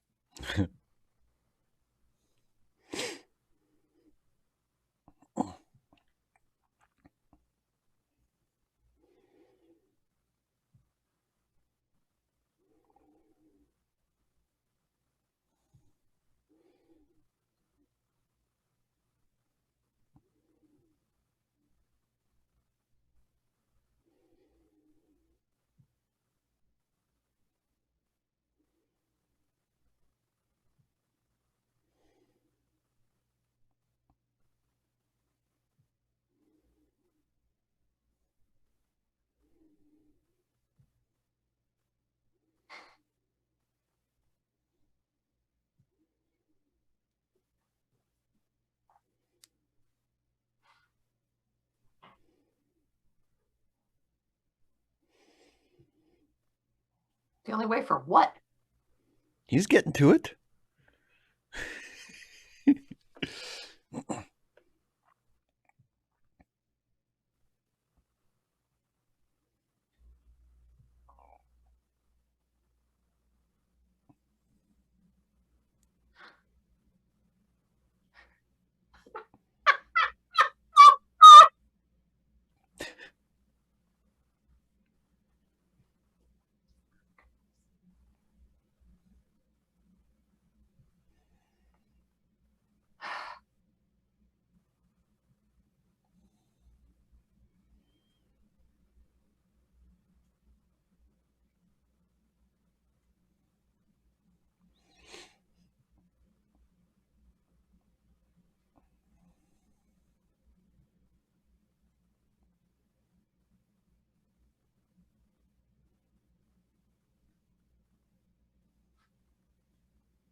Andrew, I don't think he'd bother.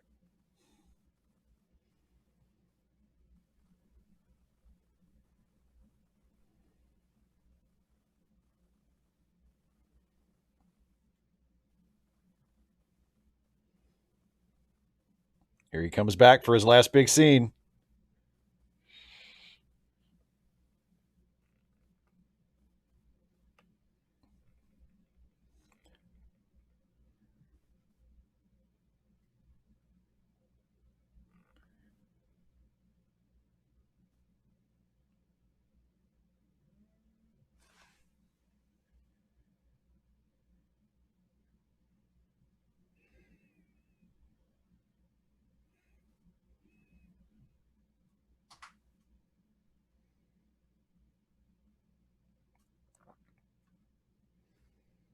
Although I like her delivery on, the no, it's not, because Yeah. that's a shift for her. Yeah, big time. So Well, there we have it. yeah, I'm kind of with the blah blah blah blah Rafiki, Rafiveki.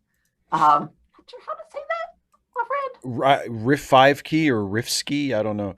Something But like yeah. that. I'm guessing Rafiveki because Yeah. like on the Lion King. You wouldn't Sure. know.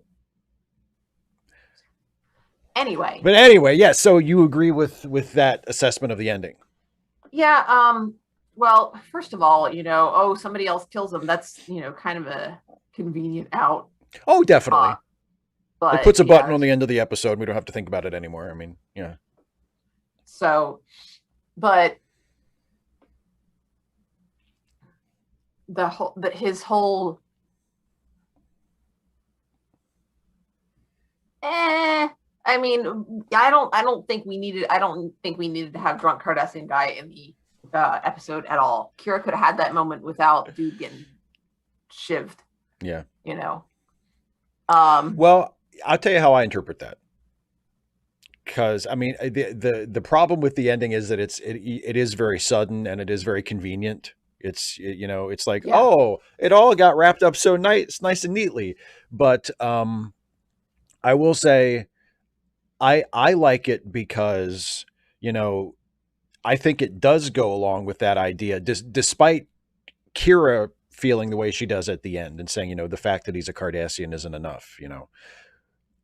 Um, he did work at that camp.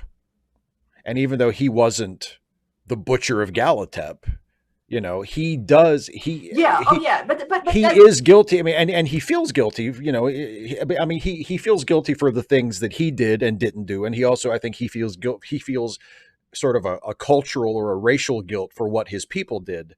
Um, so the fact that he doesn't make it out of the episode alive is sort of his dramatic punishment for that. You know, Kira is willing to let him go. Kira is willing to say, you could. That did not go where I saw it going, because like we were behind her, and man, I thought she was letting him go as a way to punish him. And then we see her and she's like, oh no, like I suddenly feel bad for you. I'm like, I'm not buying it that fast. Well, I bought it at the end. I bought it at the end because she does, she does believe in, justice. Getting shivved, that ain't justice. Right. Going through the process of saying, these are the things that you have done. This is what the law says. And, having a group decide it. But, the whole idea of, one person saying, yeah, I don't like you because I mean, he's like, that's Cardassian. That's enough. And yeah, like, he didn't. No, yeah, it's not enough that he's Cardassian. But the whole episode is unclear on, if we did find out that he's just a file clerk in this forced labor camp where people were brutalized and tortured. Would that be a crime? Was that a crime? And it's not clear. And I think that's deliberate, and I think it's lazy.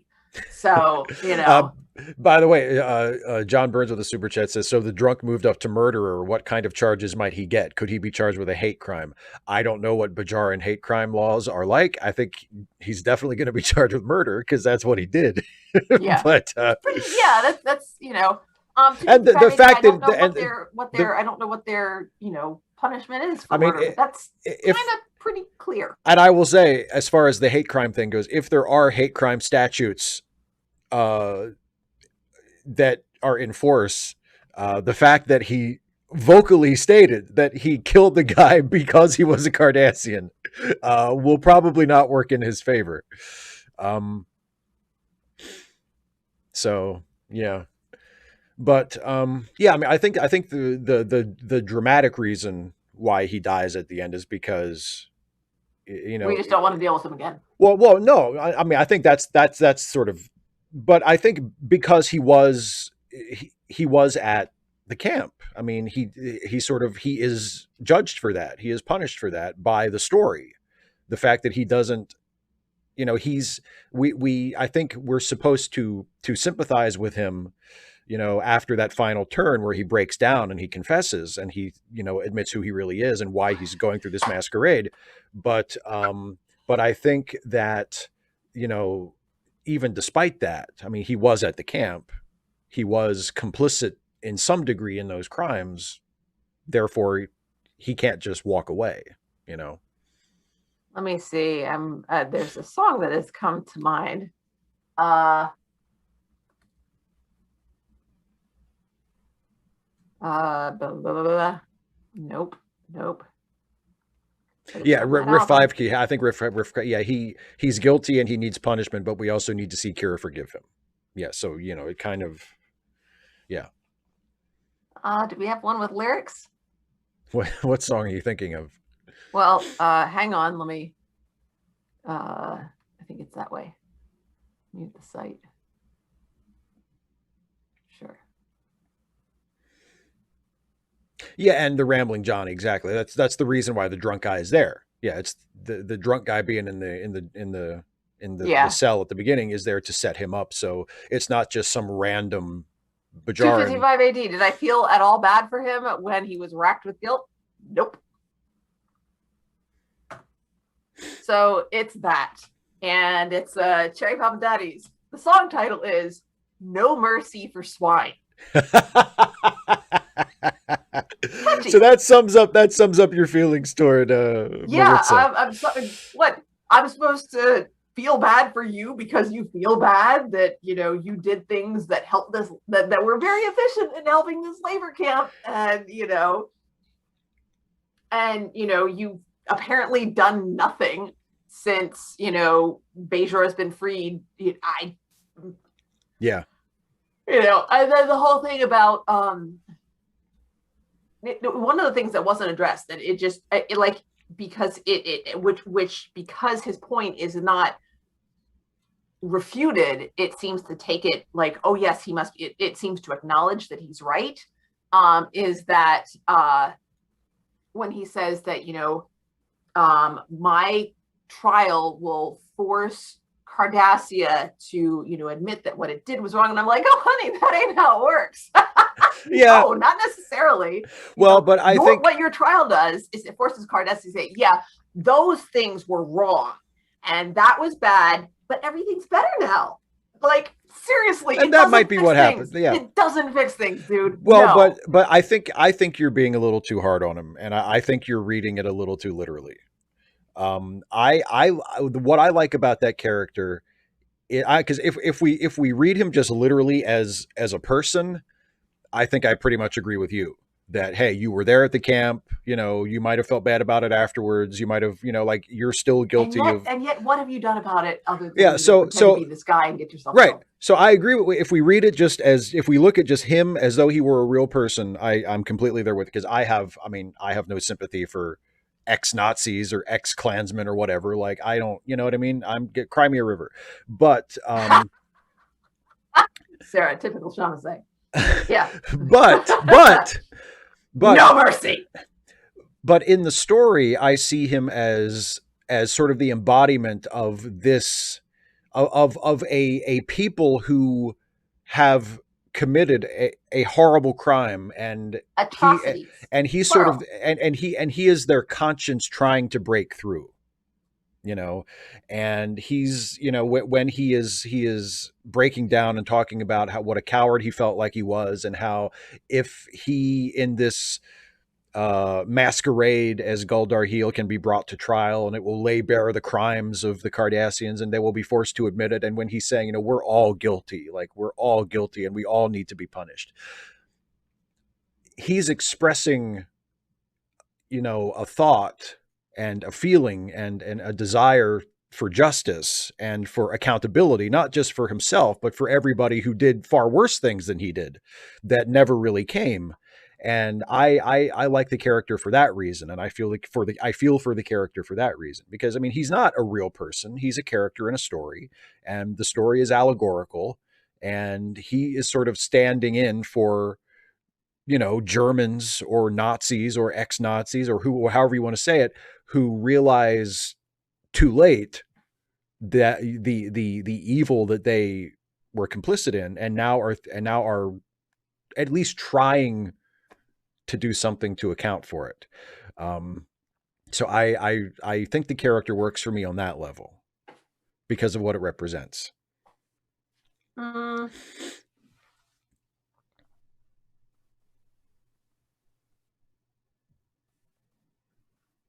No.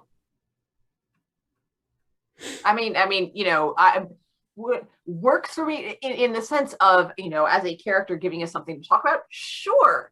But, that's no. I still, I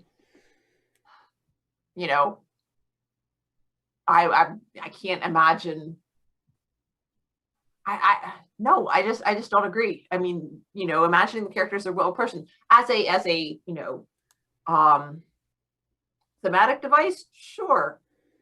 It illustrates some interesting points, and obviously we're talking about some of those. Yeah. But Andrew, you're so wrong.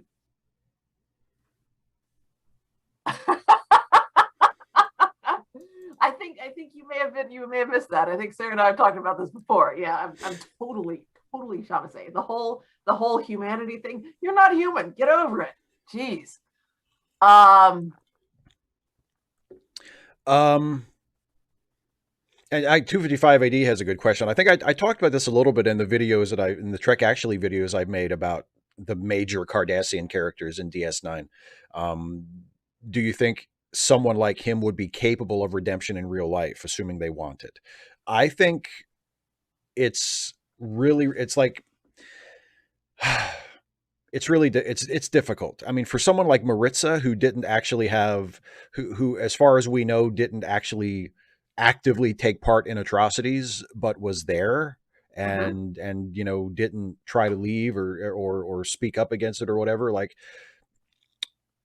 I think it's more possible for someone like that to be redeemed than it would be for someone like in this show, someone like Gul Dukat, for example, who was for a long time in charge of the whole occupation. Right? I think it's pretty much impossible for Gul Dukat to ever be redeemed. He was responsible for too much evil. But for someone like Maritza, I don't know, maybe, but I mean, it's not a sure Yeah, I thing. mean, I would I say mean, definitely. But what he did, he was just continuing to be a coward. He was still hiding. He was getting somebody else to kill him. And for himself, he was just going to stay hidden the entire time. And so no, you want to do something to help? You tell your story. Like the okay, but story of an ordinary person who is, involved and supporting this fascist empire. And I that's what makes it stop, because the empire is made up of a few, a few bigwigs who are behind, who are sort of running right. things, but they couldn't do it without all of the regular folks. So when the regular folks start saying, no, this is wrong, and I was wrong to have done this, and we are wrong when we do this, that makes more of a difference than, not that I'm saying that, the bigwigs shouldn't also have a trial and, Right. if Of course. necessary, receive whatever punishment is according to their laws. But I think it's even more important for the regular people to say, I was wrong. Oh, absolutely. Absolutely. And I would just point out, I think, you're completely, I love what you're saying, and I think it's all really, you make great points. I do think some of what you're doing is criticizing the motivations of the character and not criticizing the story. You know what I mean? Like you're saying the character. Well, what the character should have done is X, Y, Z. I don't know. Mm-hmm. That to me doesn't seem like a fair criticism of the story. Because just because you think that if you had been in that situation, you would Right? have No, done no, no. something different I'm than the saying, but character, that people doesn't have mean been, it's a badly people have written you story. you've been asking me, and people in the chat have been asking me if I felt bad for him, I got and you. that's why I'm saying no. I I think got you. I think it works in terms, in terms of the story. Yes, he is still a coward. He was saying that he's been a coward, and yes, I think his plan was cowardly. His plan allowed him to keep hiding. He never, as Maritza, comes, has, if his plan was as Maritza, he never has to acknowledge what, his role in it. His personal, yeah, yeah, Exactly. yeah. That's why it was cowardly. And all, these things happen, these things continue to happen to him. Like, he puts himself in a position where other people are in control of him. And again, it's he's not taking risk. He's Gold, the guy, Yeah. not Dukai, Goldar heel. Darheel. Yeah. Um, you know, Yeah. Chris Kringle has an interesting point that he was thinking like a fascist.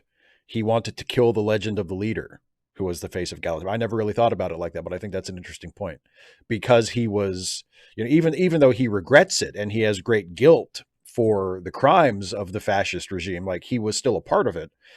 And I think it's established that Cardassia has been a fascist dictatorship for a long time at this point. So he presumably, grew up in it and has just been accustomed to thinking that way. So his solution to the problem, even though his solution to the problem of fascism would itself be kind of a fascist solution. We must destroy the legend of the leader. That is what we must do. yeah, exactly. Um, That's why I'm saying, like, no, yeah. that's a bad idea. Well, Or that's a less effective idea. but Not you that can it's, understand, how he would. But see, that's what I'm saying. Like, it may be a less effective idea, but it doesn't mean that it's yeah, a again, bad storytelling choice. that's it falls in line with the whole, the fact that he is still a coward. And I like Andrew's comment that, he would tragically have fallen down the flight of knives. Flight of Knives, yes. I like that. That's really good. I do want to wrap up here because it's almost 8 o'clock, and I don't want to miss my wrestling. Very important. But so, as I hoped, this episode has sparked a lot of great discussion. Did you, what, just real quick, did you think it was a good episode, bad episode? What did you think? was a good episode. Yeah. I don't know if it's my favorite, but do you have a favorite so far, or is it like me with Firefly, where they all kind of just melt they kind of together run after? together. Yeah. So far. Yeah. Like, and then so Andrew and Sarah, I keep seeing that as base money, like, you know, how much of base money? I'm just like, I can't see it. I'm like, that's bay. So yeah, I liked it. I thought Nana Visitor's acting was mostly really, really good. She's really good in this episode. Yeah, she's really good in this episode. And so is Harris Yulin, who plays Maritza / yes, Darheal. I mean, his acting was fabulous. His turn in that last scene when he goes from, like acting like Gul Darheal coming in on himself. Yeah, that is such a huge turn to take in such a short period of time. This episode is really good too. Odo is really good, and I love, real quick, you reminded me, and we don't have time to talk about the thing that I wanted to talk about, so we'll just mention. We'll just talk about that. I'm gonna miss wrestling, Dana. I'm gonna miss the first few minutes anyway. For God's sake, you can't like. All right.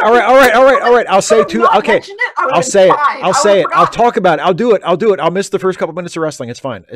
Okay. Talk fast. Come on. Okay. So first of all, I love Odo's delivery when he has to repeat himself to Gul Dukat.